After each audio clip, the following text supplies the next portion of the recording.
Hey everybody, it's Rhys's Pieces, back once more from the grave. With a YouTube channel that's constantly going on year-long hiatuses, to an Instagram that's lucky to get more than one post a month, it's unfortunately pretty clear looking at my social media that I'm not exactly a master marketer. And for all I promise y'all, and myself, that I'm gonna share more, within weeks of finding momentum, I find myself running back into the same problem that ground me into a halt in first place. That being, to be completely honest, I'm kinda scared to exist on the internet. Not to be on the internet, I'm as terminally online as the rest of you chuckle fucks, but for a variety of reasons, I keep over-criticizing my own brand, image, identity, insert buzzword here, into the web space to the point of inaction. And I'm sick of it. I want to share more of my art and my dumb stories online. I want to better market my work and my portfolio, and goddammit, I'd like some AdSense. So I've got to work through how I got to this phobia, why it's slowing me down, and how I can counteract it, and I'm dragging you all along with me. 2 birds, 1 stone. Knocking it all out in one go. Here's my logic. I've got to write this whole script, film this whole video, and then listen to my dumb voice say all of this shit while editing, so not only does making this help me brand it into my own brain permanently, but hopefully if anybody else finds themselves falling into these same pitfalls, it might also help you remind yourself to keep on creating anyways. And if you don't relate with any of it, I'm deeply envious of you, and I hope you enjoy the story anyways. Like most 90s and 2000s kids, I grew up with the internet in its heyday. I had this little tongue-in-cheek bit here initially, but it's kind of always been this bad, huh? Boy howdy though is ignorance bliss, and it's a lot easier for someone to overshare online when they've got no clue what kind of trouble they can get into. Like most folks my age who found a how to draw manga book, I followed the digital pipeline from DeviantArt to fanfiction.net to Tumblr, and like I've talked about in previous videos, I had a really kind experience overall that, looking back with hindsight, is out of characteristically fortunate. When I started sharing my art, I received a lot of really kind feedback and encouragement, and it really helped spark a fire under me to keep creating and sharing.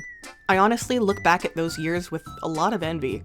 My ability not only to create so much freaking art, but also to enjoy things so wholly and passionately without, the knowledge that the people who made that shit are terrible people. I churned out an ungodly amount of art on those platforms, made friends and used the space as my diary, essentially. I had zero qualms sharing shit about my life, complaining about my day and being very open about my identity, which was super freeing and let me grow in a way I didn't have any outlets for. But all of this came to a crashing stop when, at the end of high school, my parents found my Tumblr, and it initiated a very busy next few years. I got very paranoid that anything I shared about myself or others that someone didn't like could be used to hurt me or my job or housing situation. Granted, this is all still pre-YouTube channel. It's not the source of this, but it's compounded, On moving out and finding myself stuck at Starbucks of all godforsaken places, I found myself with a desperate need for not just an escape outlet, but also some kind of way of advertising my art and commissions, because Christ knows the coffee overlords were not paying enough to cover rent and utilities. I didn't feel comfortable sharing my face, I honestly still don't, or the details of my life, but a friend of mine requested a video of my process making a Yuri on Ice print, 6 years ago. And I realized my sack of shit floppy disk equipped PC could still manage to record and edit speed paints using MS Paint and Microsoft Movie. What was the free movie software they had? That was what I made the first one in, but it worked! And it was garbage, but it functioned, and it was a start. And I realized I couldn't talk about myself, but I could still make these silly little stories, these characters and worlds. I look back on that time with a lot of fondness, too. Granted, a lot less fondness because the apartment sucked so much ass and I was so very broke and sad, but I also really enjoyed making videos at that time. It was a really great creative exercise that constantly had me drawing even if I didn't necessarily have the commissions or inspiration. And then, about a year or two into the swing of my YouTube channel, I reconnected with some old friends. Initially, it was really great having them back in my life, especially because they actually watched my shit and gave me feedback, but as the years went on, shit got, for a lack of a politer way to put it, it got mean. It gradually evolved to the point where ideas I'd previously been excited for had been voted by consensus to be dumb. The content I put out on my own was labeled as cringe, and I started second-guessing my own creative process a lot. I trusted these folks, so I trusted their judgment, and for the longest time, I've been very slow to trust myself. With the fire pretty trampled, I started making less and less content, and every time I started a script or recording, I found myself so bogged down with how much better my content could be, and it wasn't, and people were gonna see that and know that it wasn't good enough, and this is where we find the core of the video. We've reached the end of the woe is me parade, and we've set up the context for our main battling ground. The back and forth of whether or not it's worth the potential risks to share your work online. Because that's the crux of why I have trouble posting things online.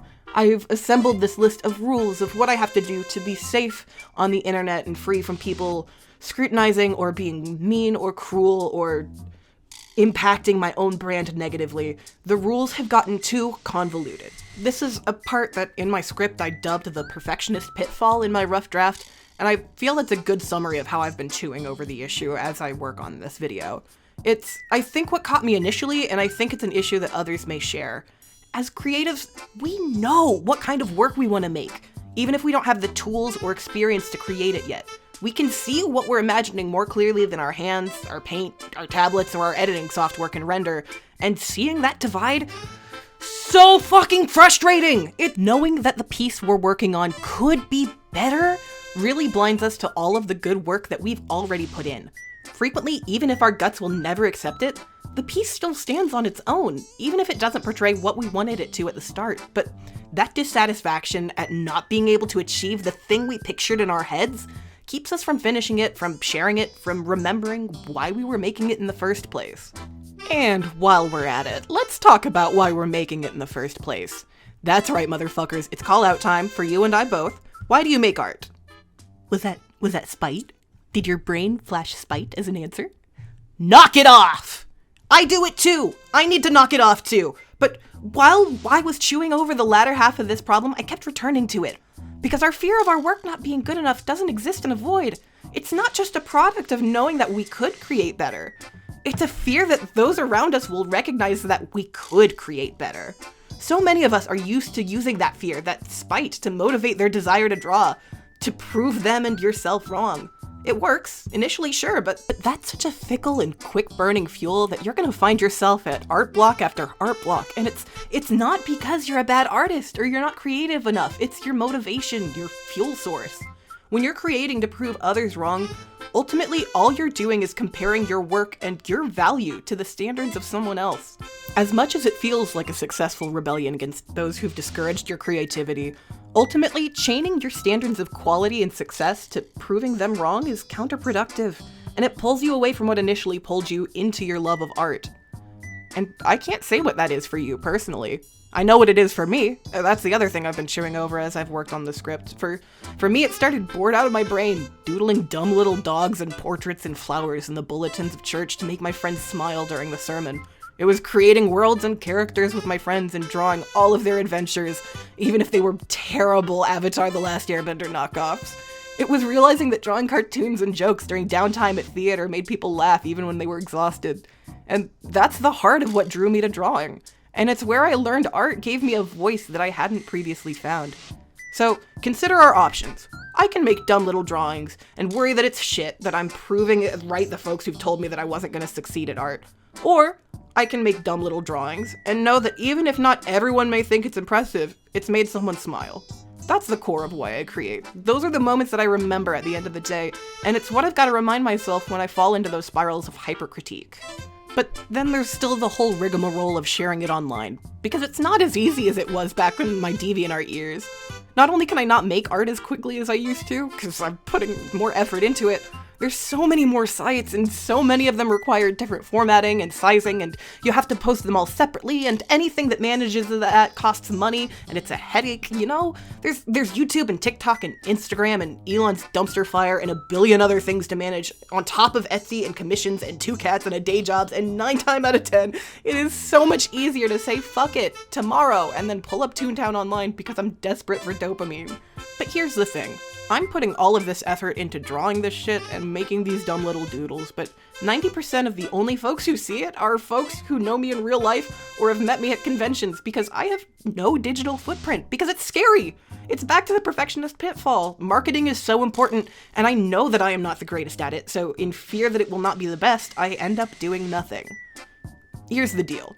I've got to be shitty for a bit. That's the rule. I did my penance with DeviantArt while I was learning to draw. I have to do my penance now with some clunky editing and shitty scripts. You can't be good out the gate, and the only way to get good is to keep doing it, and to let your passion fuel you through the embarrassment of being absolutely terrible at your craft. It's hard to do that in this day and age when everything is so public, so exposed, and everyone is so damn cruel, but you've got to find whatever method works for you to push the ugly duckling period of your craft to come out the other side. And I love making art. At the end of the day, I've never truly known boredom so long as there's something to doodle with and some kind of music. YouTube and all the other many social media platforms are an efficient way of sharing that passion with others in this day and age, as intimidating as complicated as it may be. Also, let's have some real talk for a second, because I'm 24 and still broke as fuck because the economy is in shambles and I chose art as a career, and holy crap, I gotta get better at advertising my Etsy. And also, I need to get off Etsy and just get my own shop eventually. Do you know how long my to-do list is just for art projects and upgrades? Do you know what'll motivate me to do them? Making videos about them! 2 birds! Stoned! So there's my incredibly tangential pros and cons list of making and sharing content on the internet. With my personal conclusion being that I need to suck it up, accept I'm gonna suck a little, and start making content again. It's nothing but beneficial to the things I'm passionate about doing, even if it's scary. Plus, I've made the personal upgrades of growing a spine, so I can take whatever grief comes my way. I can't allow my fear of others to define how I live my life and pursue my career. And I can't keep putting off doing the things I need to do to play Toontown. I hope this all made sense, and I hope if you found yourself in similar shoes, that I've encouraged you a bit to keep on creating and sharing your passion. On top of that, I hope, and I guess we'll all see, if this determination to get back into the swing of sharing my work online, combined with remembering why I care about art in the first place, can help bring back that joy I used to find from all of this in the first place. As always, have a great day, eat some great food, and make some great art. Thank you guys for watching. Bye.